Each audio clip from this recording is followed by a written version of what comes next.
Welcome to the deep dive.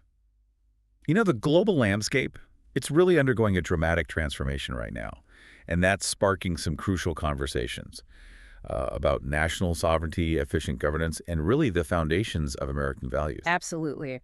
Recent events, policy proposals, they suggest a pretty significant push to redefine how the United States operates, both, here at home and on the world stage. Exactly. We're talking about serious efforts to reshape government agencies, recalibrate international trade, and defend core constitutional principles against what some see as overreach or shifting norms. Mm-hmm. Our deep dive today is going to try and illuminate the driving forces, the sort of specific plans behind these powerful movements. You could say from the battlefields of geopolitics to the halls of government, maybe a new era is dawning, redefining what it means to be a global power and how a nation should be run. That's a good way to put it. So today, we're exploring this really fascinating collection of your sources. They reveal a robust agenda for American governance.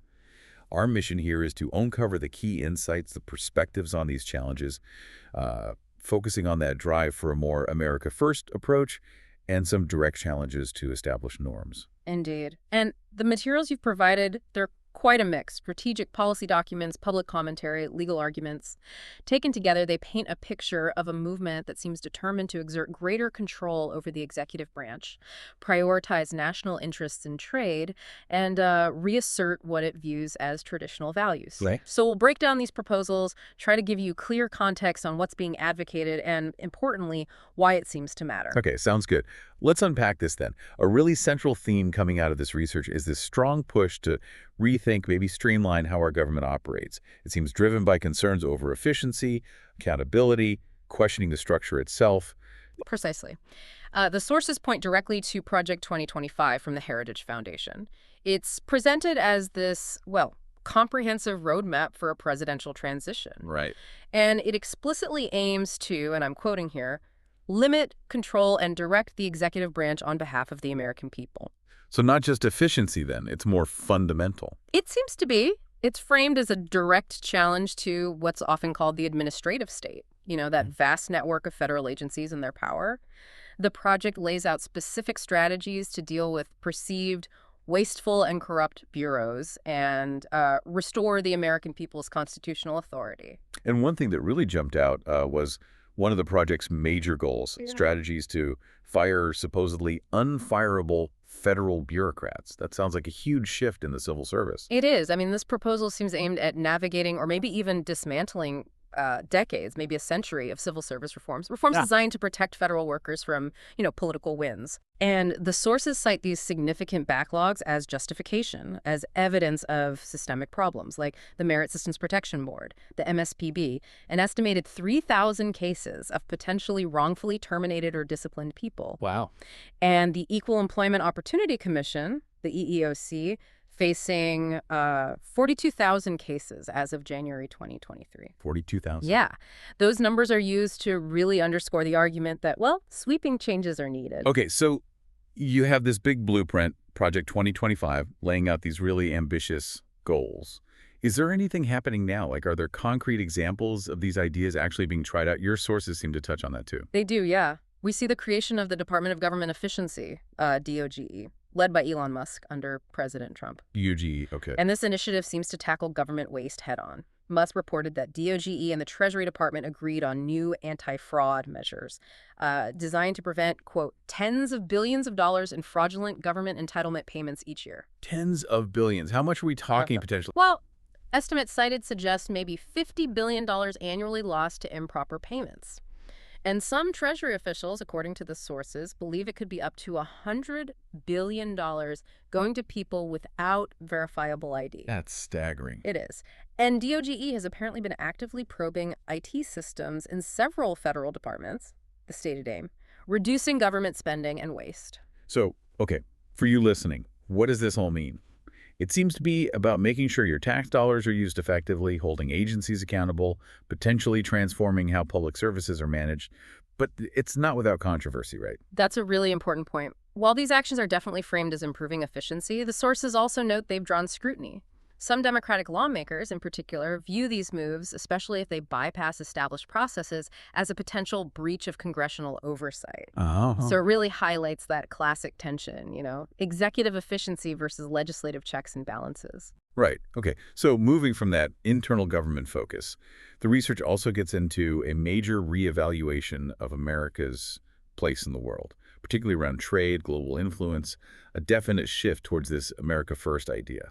Absolutely. The materials outline this America First economic agenda. It heavily emphasizes reciprocity in trade deals, and it involves a critical look at global dependencies. Reciprocity. Sounds simple, but maybe it's not.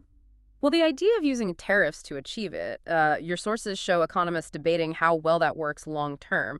There's this tension, right? Protecting domestic industries now, which proponents want, versus the risk of other countries hitting back with their own tariffs and maybe higher costs for consumers. That's the concern many trade experts raise. And you mentioned Reddit discussions. Yeah, they reflect arguments for, quote, appropriate tariffs to account for unbalanced trade. Some economists cite it's just these debates aren't new. They've been around for years. And there's data mentioned. In over 467,000 cases, foreign partners apparently charge an average of 12.3 percentage points higher tariffs than the U.S. 12.3% higher. Yeah, which proponents of this agenda point to as clear evidence of, trade imbalances needing correction. So given this push for reciprocity, are we seeing any early signs of how these America First trade policies are actually, playing out? We are seeing some immediate impacts, yes.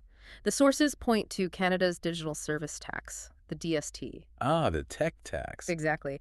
After President Trump threatened new tariffs, Canada, which, remember, ships 75% of its exports to the U.S., reportedly scrapped its 3% DST on big tech revenue, and they returned to trade negotiations. Interesting. Any other examples? Well, another one mentioned illustrates a shift in supply chains. Apple is reportedly increasing iPhone exports from India to the U.S. Seems to be an effort to lessen the impact of tariffs on Chinese products. Okay, so real-world adjustments happening. But you said that its shift isn't just tariffs, right? It's broader. Yeah. Redefining global power alliances. Yes, and the materials present really different takes on America's standing. It highlights a significant debate.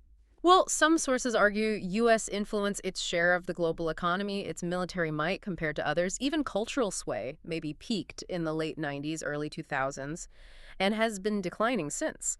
They might point to China's industrial capacity, reportedly twice that of the U.S. now, positioning it as a real legitimate rival. Okay, a narrative of decline. What's the counter? Other sources push back hard. They contend U.S. military power is still dominant. They cite things like U.S. aircraft carrier capacity being twice the rest of the world combined. Twice. That's what the source claims. And that the U.S. Navy, just by itself, is effectively the world's second largest air force. Wow. So very different pictures depending on what you measure. Exactly. It's clear there are two distinct narratives using different metrics to support their claims about American power today. And this America First thinking seems to extend to foreign aid, too. The sources mention some controversial changes proposed there. Oh, absolutely. The materials explore the Trump administration's approach, specifically targeting USAID, the U.S. Agency for International Development. Right. What's the story there? Well, a recent U.S. appeals court ruling, mentioned in the sources, affirmed the administration's ability to cut billions in foreign aid that Congress had approved.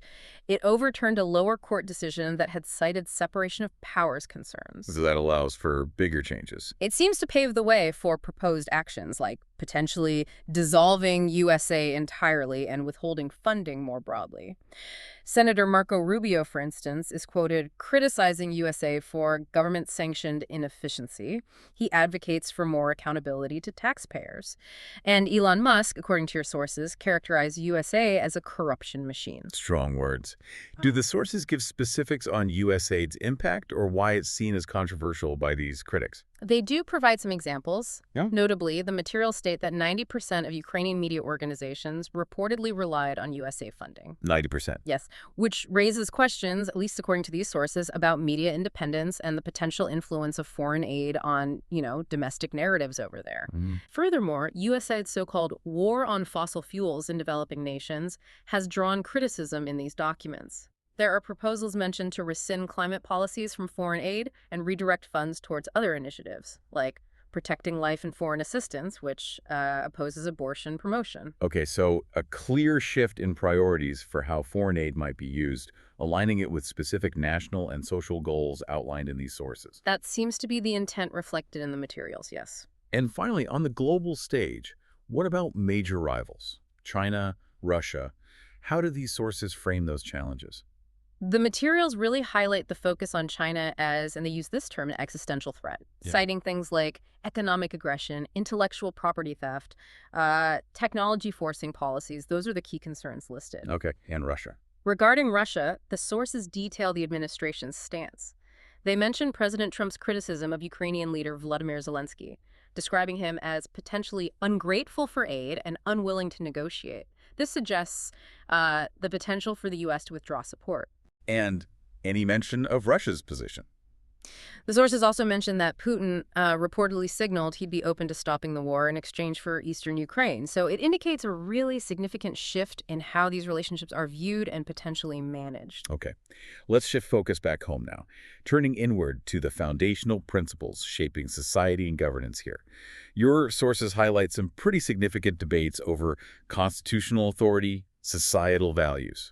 Yeah, and this brings up a really important question about the balance of power, particularly between the executive branch and judicial checks. The Supreme Court, for instance, has apparently expressed concerns about something called universal injunctions. Universal injunctions, what are those? They're court orders, often from a single federal judge, that block a government policy nationwide. Not just for the people suing, but for everyone. Critics cited in the sources argue these orders improperly grant relief to non-parties or, stop the executive branch from even figuring out how to implement a policy. They gum up the works. Justice Gorsuch, for example, is quoted calling the practice patently unworkable. Is there a concrete example of this? Yes. In one specific instance mentioned, a 5-4 Supreme Court ruling overturned a lower court's order. It allowed the Trump administration to proceed with deportations under the Alien Enemies Act of 1798. 1798, that's an old law. Very old. Originally intended for wartime, but the sources say it was being applied here to target suspected gang members, specifically Tren de Aragua members. So it underscores this re-examination of executive power in different contexts. And this connects directly to immigration policy, doesn't it? Always a major focus. Indeed. There's mention of a proposed executive order titled Protecting the Meaning and Value of American Citizenship. It seeks to reinterpret the 14th Amendment's Citizenship Clause, specifically regarding children born in the U.S. whose mothers are here lawfully but temporarily. So challenging birthright citizenship as it's commonly understood. Essentially, yes. It aims to narrow the scope.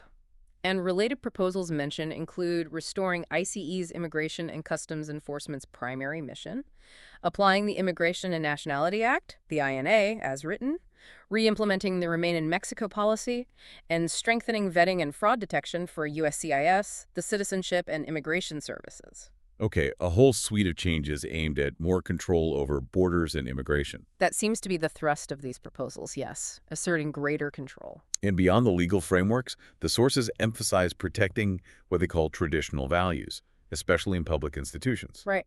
Project 2025 comes up again here, with proposals targeting what it calls woke policies. Such as?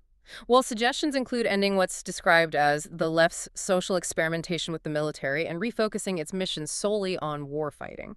For the Department of Health and Human Services, HHS, the project urges an end to woke transgender activism, protection of conscience rights, and reversing policies that promote LGBTQ+ equity. And what does it advocate for instead? Instead, it pushes for policies that encourage marriage, work, motherhood, and nuclear families, according to the source material.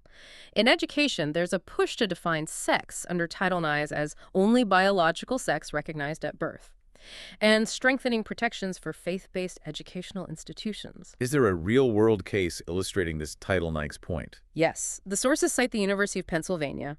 It recently agreed to address Title IX violations. This was related to allowing Will Leah Thomas, a biological male, to compete on the women's swim team during the 2021-22 season. The resolution reportedly led to records and titles being restored to female athletes. Okay. Finally, the materials get into the really contentious issue of information, its control, highlighting concerns about media bias, government overreach. Yeah, this section is particularly charged. It discusses revelations surrounding the Russia collusion narrative. The sources refer to information reportedly released by Director of National Intelligence Tulsi Gabbard. This information alleges, and I stress alleges, that the Obama administration fabricated the entire story as an intelligence community operation against Donald Trump. Fabricated the whole thing. That's a huge claim. What did the documents allegedly show? Well, the documents cited are said to indicate that before the 2016 election, the intelligence community, or IC, consistently assessed Russia was probably not trying to influence the election by using cyber means. Okay. But then the source claims, after the election, talking points were prepared for DNI. James Clapper stating foreign adversaries didn't use cyber attacks on infrastructure to alter the outcome. Following a White House meeting, however, Clapper's executive assistant allegedly tasked the IC with creating a new assessment per the president's request.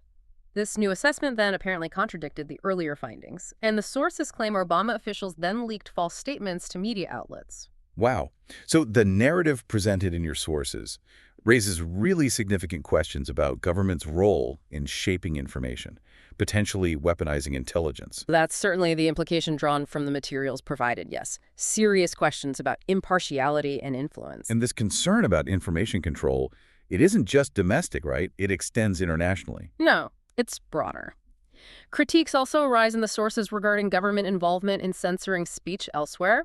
They reference Europe's Digital Services Act, the DSA. Right, the DSA. It's seen in these sources as potentially leading to systemic online censorship, and it allows for huge fines up to 6% of global annual turnover for platforms that don't comply. So this highlights a global debate about that line between fighting misinformation and potentially suppressing legitimate speech. Okay. Well, our deep dive today has certainly uncovered a clear and comprehensive agenda for national reform outlined in these sources. A determined push for government efficiency, accountability, a recalibration of global commitments through that America First lens, and a firm stance on core constitutional and social values. It really is a vision seeking to fundamentally reshape the federal government and redefine America's role, both here and around the world. It is. And as we consider these calls for fundamental change, from streamlining bureaucracy to reshaping alliances, defending core beliefs, perhaps an important question for you, the listener, to ponder is this. How do these proposals balance that desire for national strength and traditional order with the, let's face it, evolving complexities of our modern interconnected world? And crucially, what unintended consequences might such significant shifts bring? It's definitely a conversation that will continue to shape our nation's future.